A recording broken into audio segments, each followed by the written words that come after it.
Sa Zamboanga City, kumilos na ang city government upang tukuyin ang dahilan ng maraming pagkamatay ng mga alagang baboy sa 7 mga barangay sa lungsod mula noong Mayo. Inatasan ni Mayor Kimiro Olaso ang City Veterinary Office at City Agriculture Office na magpadala ng mga eksperto sa mga lugar na may mataas na hog mortality sa hindi pa malamang kadahilanan. Wala namang naiulat na African swine fever sa lungsod.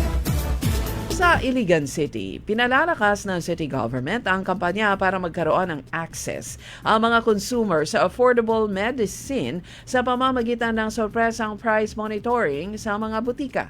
Ayon kay DOH Center for Health Development Northern Mindanao Pharmacist 3, Edith Villarin, ang hakbang ay bilang suporta sa kampanya ng DOH laban sa mapaninlang na presyuhan ng mga gamot. Sa Cabadbaran City, Agusan del Norte, pinalakas ng city government ang school-based feeding program para matiyak na makatatanggap ng tamang nutrisyon para sa physical, mental at psychological well-being ng mga batang mag-aaral.